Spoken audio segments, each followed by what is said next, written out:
अस्सलाम वालेकुम dear viewer, this is lecturer Imran with I am chemist. और आज की इस वीडियो लेक्चर में हम बात करेंगे चैप्टर नंबर 4 की, that is structure of molecules की। बहुत सारे स्टूडेंट केमिस्ट्री को लेकर परेशान हैं कि सर हमें ये समझ नहीं आ रही कि पूरे चैप्टर है इतना लंबा चौड़ा, इसमें हम लोगों ने क्या चीज़ें याद करनी है और क्या चीज़ें जो हैं वो नहीं याद करनी। क्योंकि आप लोगों तो 8th क्लास 7th क्लास में आदत थी ना कि आप लोग टीचर सिर्फ क्वेश्चंस डिक्टेट करा देते, आप लोग वही रट्टा मार के पास हो जाते थे। लेकिन अब आप बोर्ड के स्टूडेंट्स हैं तो आपके लिए थोड़ा सा मसला होगा, क्योंकि आप पूरी बुक को देख के कंफ्यूज हो जाते हो कि हम लोगों ने क्या क्या चीज़ें याद करनी है। सो इस वीडियो में आपको बताऊंगा इंपॉर्टेंट गेस्ट क्वेश्चन, इसके साथ साथ मैं आपको बताऊंगा कि क्या क्या चीज़ें आप लोगों ने याद लाजमी करनी है और क्या क्या चीज़ें ऐसी हैं जिनको आप चॉइस पे छोड़ सकते हो।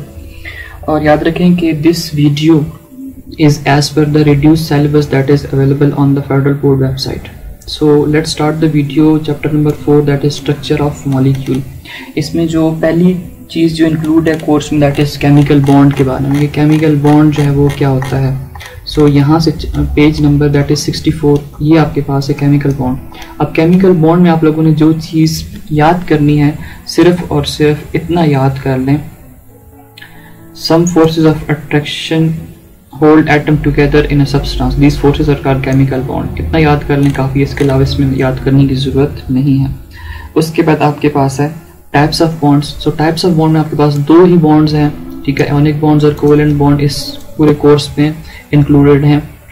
सो इसमें से आयोनिक बॉन्ड में से आप लोगों ने सबसे पहली चीज़ याद रखनी है कि यार इसकी डेफिनेशन क्या है। डेफिनेशन आप लोगों ने इसकी याद करनी है। दूसरा आपके पास सोडियम और मैग्नीशियम केटायंस की फॉर्मेशन कैसे होती है। सोडियम 1 इलेक्ट्रॉन लूज करता है, मैग्नीशियम 2 इलेक्ट्रॉन लूज करते हैं। क्यों करते हैं, उसकी वजह स्टेबिलिटी है, ठीक है। सोडियम को स्टेबल होने के लिए 1 इलेक्ट्रॉन लूज करना होता है, मैग्नीशियम को स्टेबल होने के लिए 2 इलेक्ट्रॉन लूज करने होते हैं। सो ये आप लोगों ने याद करना है। इसी का सोल्यूशन यहाँ पे गिवन है, ठीक है। सोडियम है, ठीक है, सोडियम ने 1 इलेक्ट्रॉन लूज किया तो सोडियम आयन की फॉर्मेशन हो गई। या मैग्नीशियम ने 2 इलेक्ट्रॉन लूज कर दिया तो इसके बैलेंस में 8 इलेक्ट्रॉन बच जाते हैं, यहाँ पे आप देख सकते हो। तो ये स्टेबल हो जाएगा। सो ये आपके पास इक्वेशन ये लाजमी याद करनी है। इसके साथ ये जो टेबल बना हुआ है, ठीक है, जिसमें आपको स्ट्रक्चर दिए हुए हैं, ये आप लोगों ने लाजमी तैयार करना है। सेल्फ असेसमेंट एक्सरसाइज जो है 4.2, इसके अंदर आपके पास है लिथियम का जो केटायन है, ठीक है, उसकी फॉर्मेशन कैसी होगी।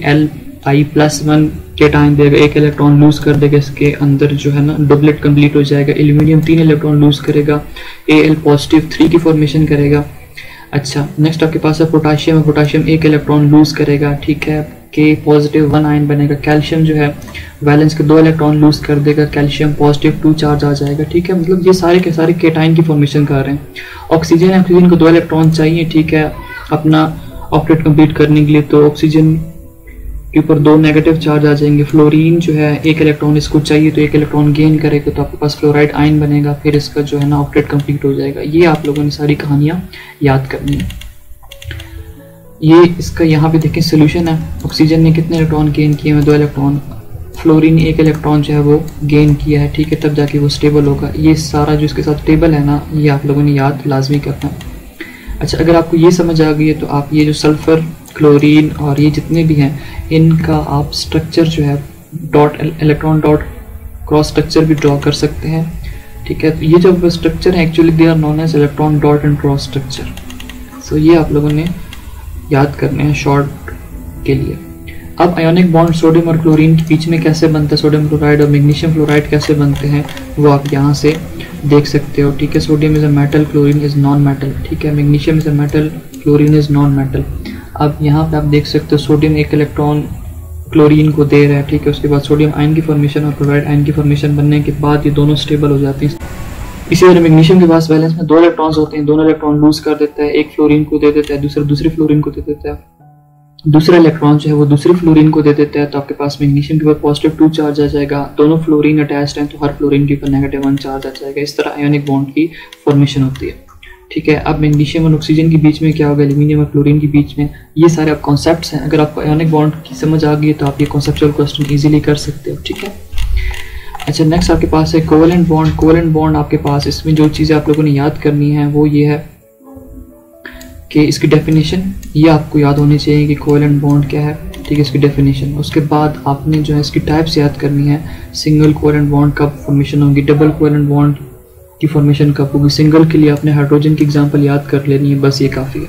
डबल के लिए आपने ऑक्सीजन की एग्जांपल याद करनी है, नाइट्रोजन जो है वो ट्रिपल बॉन्ड बनाता है, तो एग्जांपल्स आप लोगों ने याद करनी है, ठीक है। अच्छा, उसके बाद इसमें जो मेन चीज़ है जो बहुत ज़्यादा इंपॉर्टेंट है वो आप लोगों ने याद करना है, लॉन पेयर और अनशेयर्ड पेयर ऑफ इलेक्ट्रॉन्स क्या होते हैं, ठीक है। अच्छा, उसके बाद जो आपके पास है, देखिए आपको मैंने कहा था सिंगल कोवेलेंट बॉन्ड, ठीक है, ये सिंगल कोवेलेंट बॉन्ड है। फिर आपके पास है डबल कोवेलेंट बॉन्ड, ठीक है। डबल कोवेलेंट बॉन्ड जो है उसके बारे में आप लोगों ने एग्जांपल जो देनी है दैट इज ऑक्सीजन, ठीक है। इसके बाद अगर ट्रिपल कोवेलेंट बॉन्ड है, यस यहाँ मौजूद है। ट्रिपल कोवेलेंट बॉन्ड में आप लोगों ने नाइट्रोजन जो है इस मॉलिक्यूल की एग्जांपल देनी है। नाइट्रोजन मॉलिक्यूल के बीच में क्या होता है, ट्रिपल बॉन्ड की फॉर्मेशन होती है। अच्छा, ये आपने electron dot and cross structure बनाने हैं मीथेन का, ठीक है। मीथेन में आपके पास है CH4, कार्बन का जो एटॉमिक नंबर होता है दैट इज 6, इसके बैलेंस में 4 इलेक्ट्रॉन्स होते हैं, इसको मजीद 4 इलेक्ट्रॉन्स चाहिए स्टेबल होने के लिए, तो इसके साथ 4 हाइड्रोजन एटम जो है वो अटैच हो जाएंगे। हर हाइड्रोजन एटम इसके साथ एक एक इलेक्ट्रॉन शेयर करेगा, सो दोनों जो है वो स्टेबल होंगे। ऑक्सीजन, कार्बन भी स्टेबल हो जाएगा और हाइड्रोजन जो है वो भी स्टेबल हो जाएगा। कार्बन का ऑक्टेट कंप्लीट हो जाएगा, हाइड्रोजन का डुप्लेट जो है वो कंप्लीट हो जाएगा। इसी तरह वाटर का स्ट्रक्चर जो है ये आपको आना चाहिए कि स्ट्रक्चर कैसे बनाते हैं। ये जो electron dot and cross structure ये आप लोगों को वाटर का लाजमी आना चाहिए। ये फिर अगर आपको ऊपर वाले क्वेश्चन आ रहे हैं तो आप ये वाली इजीली कर सकते हो। इसका इलेक्ट्रॉन एंड डॉट स्ट्रक्चर आप लोग ड्रॉ कर सकते हो, ये आप लोगों ने लाजमी तैयार करना है। इसमें से कोई चॉइस वाली कहानी है नहीं, कोई भी आप लोग चॉइस में नहीं छोड़ सकते हो। हाइड्रोजन साइनाइड जो है इसकी फॉर्मेशन आप लोगों ने कैसे करना है। कार्बन है, ठीक है, कार्बन के बैलेंस में 4 इलेक्ट्रॉन है, इसको 4 मजीद चाहिए। हाइड्रोजन है, इसके पास 1 इलेक्ट्रॉन है, 1 मजीद चाहिए ना इसको डुप्लेट कंप्लीट करने के। नाइट्रोजन में 5 इलेक्ट्रॉन है, 3 मजीद चाहिए, तो नाइट्रोजन 3 इलेक्ट्रॉन कार्बन के साथ शेयर कर लेता है। एक कार्बन का जो 1 इलेक्ट्रॉन है वो हाइड्रोजन के साथ शेयर हो जाएगा, तो हाइड्रोजन और कार्बन के बीच में सिंगल बॉन्ड की फॉर्मेशन हो जाएगी। कार्बन और नाइट्रोजन 3 इलेक्ट्रॉन शेयर कर रहे हैं तो आपके पास ट्रिपल बॉन्ड की फॉर्मेशन हो जाएगी। तो ये आप लोगों ने लाजमी तैयार करना है। सेल्फ असेसमेंट अगेन वही, ये सारे जो है ना, अगर आपको एक सवाल समझ आ गई है ना तो आप सारे इजीली कर सकते हो। एटॉमिक नंबर जो है वो ऑलरेडी आपके पास पेपर के एंड पे गिवन होंगे।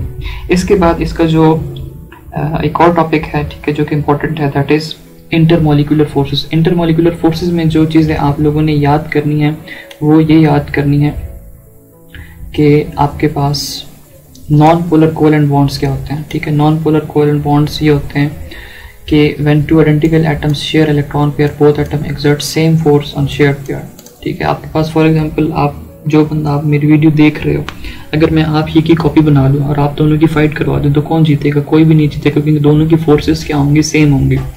सो यहीं पे आपके पास जो नॉन पोलर कोवेलेंट बॉन्ड्स उन मॉलिक्यूल में बनेंगे जिनके अंदर क्या होगा, इलेक्ट्रोनेगेटिविटी का डिफरेंस नहीं होगा, जिनकी फोर्सेस सेम होंगी। पोलर कौन से होंगे? पोलर वो होंगे कि जैसे जो बंदा, मतलब आप जो मेरी वीडियो देख रहे हैं इस वक्त, अगर आपकी मैं जॉन सीना के साथ रेसलिंग करा दूँ तो कौन जीतेगा? ऑब्वियसली जॉन सीना जीत जाएगा, आप हार जाओगे, वो एक बहुत बड़े रेसलर हैं। सो उसकी वजह क्या है कि जॉन सीना की जो फोर्स है वो ज़्यादा है, आपकी फोर्स कम है। इस तरह मॉलिक्यूल्स में जिसकी इलेक्ट्रोनेगेटिविटी ज़्यादा होगी वो क्या करेगा, दूसरे के इलेक्ट्रॉन को अपनी तरफ अट्रैक्ट कर लेगा, उसकी वजह से इनके बीच में पोल्स बन जाएंगे, तो उनको आप क्या कहोगे? They are known as polar covalent bond. अच्छा, इसमें जो इसके अलावा मेन चीज़ है वो आप लोगों ने ये जो याद करनी है, डायपोल डायपोल इंटरेक्शंस क्या होती हैं, ठीक है। ये जो 2 लाइंस है इनको आप लोगों ने लाजमी तैयार करना है, ठीक है। बाकी बेशक ये जो लाइंस है इनको आप छोड़ दो, लेकिन ये जो है इनको आप लोगों ने लाजमी तैयार करना है, डायपोल डायपोल इंटरेक्शन। उसके बाद जो चीज़ है वो आपके पास है हाइड्रोजन बॉन्ड। हाइड्रोजन बॉन्ड की डेफिनेशन आपको लाजमी आनी चाहिए। इसकी एग्जांपल आपके पास वाटर की है तो वाटर भी आप लोग तैयार कर लो, ठीक है। इसके अंदर क्या होती है, हाइड्रोजन बॉन्डिंग होती है। तो ये इंपॉर्टेंट टॉपिक्स थे जो मैंने आपको बता दिए, ठीक है। सो ये तो आपके पास इंक्लूड ही नहीं है।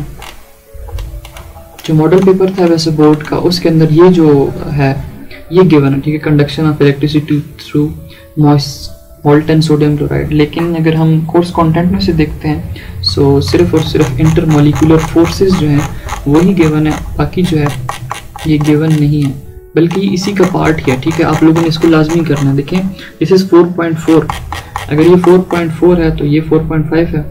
सॉरी, इसको आप लोगों ने नहीं करना, इसको छोड़ना, बेशक ये आपके पास कोर्स कंटेंट में इंक्लूड ही नहीं है।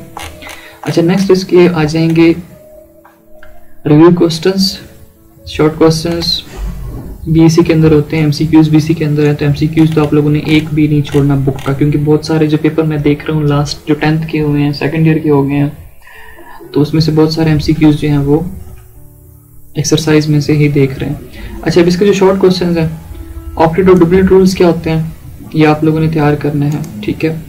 Formation of covalent bond between two nitrogen atom, जैसे आपको मैं ऑलरेडी बता चुका हूँ ट्रिपल बॉन्ड की फॉर्मेशन होती है। एल्यूमिनियम का आपको मैं बता चुका हूँ Al+3 आयन की फॉर्मेशन करता है। ऑक्सीजन जो है एनायन बनाता है, 2 इलेक्ट्रॉन गेन करेगा तब ये उसका ऑक्टेट कंप्लीट होगा। सो ओ -2 की फॉर्मेशन करेगा। वाटर का डॉट एंड क्रॉस स्ट्रक्चर जब मैं आपको बता रहा था वहां पे मैंने वाटर का बताया था कि लाजमी इसको तैयार करना है। नेक्स्ट आपके पास है एलिमेंट कैसे स्टेबिलिटी अटेन करते हैं बॉन्ड बनाने के बाद। बॉन्ड क्यों बनाएंगे, या तो इलेक्ट्रॉन किसी के साथ शेयर करेंगे या फिर वो लूज कर देंगे। लूज करेंगे तो एनिक बॉन्ड की फॉर्मेशन करेंगे, शेयर करेंगे तो म्यूचुअल शेयरिंग होगी, तो कोवेलेंट बॉन्ड की फॉर्मेशन होगी। उसकी वजह से होगा क्या, इनके जो ऑक्टेट डुप्लेट्स कंप्लीट होंगे, जब ऑक्टेट डुप्लेट कंप्लीट होंगे तो एटम जो है ऑटोमेटिकली स्टेबल हो जाएगा। वेज इन विच बॉन्ड्स में भी फॉर्म, कितनी वेज हैं, 2 तरीके हैं, या तो इलेक्ट्रॉन शेयर कर लें या फिर इलेक्ट्रॉन्स लॉस कर लें, ठीक है। लॉस, एक एटम इलेक्ट्रॉन लूज कर देते, दूसरा एटम इलेक्ट्रॉन गेन कर लेते तो आयनिक बॉन्ड की फॉर्मेशन होगी। Single, double and triple covalent bond ये मैं आपको ऑलरेडी बता चुका हूँ कि आप लोगों ने याद करना है। वैलेंस इलेक्ट्रॉन, आप इसके इलेक्ट्रॉनिक कन्फिगरेशन करें, ठीक है। सो आपके पास क्या होगा, आपको पता चलेगा कि इसके वैलेंस में कितने इलेक्ट्रॉन्स हैं। जैसे आप लास्ट चैप्टर था उसके अंदर आप इसकी कैलकुलेशन कर चुके हैं already. Formation of cations, cations वही मैं आपको बता रहा हूँ बार बार कि आप लोगों ने इसको तैयार करना है, ठीक है। एनाइन में क्या होता है, नेगेटिव चार्ज होगा। फॉस्फोरस इलेक्ट्रॉन गेन करेगा, लूज करेगा, या ब्रोमीन कितने इलेक्ट्रॉन लूज करेगा, गेन करेगा। एनाइन है तो डेफिनेटली क्या करेंगे, इलेक्ट्रॉन गेन करेंगे, तब जाके आपके पास क्या होगा, नेगेटिव चार्ज आएगा इनके ऊपर। ये फिर फॉर्मेशन ऑफ केटाइन है। सारे वही क्वेश्चंस हैं लेकिन कॉन्सेप्चुअल हैं, आप लोगों ने इनको तैयार लाजमी करना है। ये आपके पास है in atom of element has atomic number of 9, mass number 19 है। आप लोगों ने इसके प्रोटॉन्स बताने हैं। एटॉमिक नंबर 9 है तो प्रोटॉन 9 होंगे, अगर एटॉमिक नंबर प्रोटॉन 9 है तो इलेक्ट्रॉन भी 9 होंगे। आप नंबर ऑफ न्यूट्रॉन फाइंड करना है तो 19 में से 9 को माइनस कर दो, 10 न्यूट्रॉन्स आ जाएंगे। State the number of electron, electron आपको मैं बता दिया 9 ही होंगे।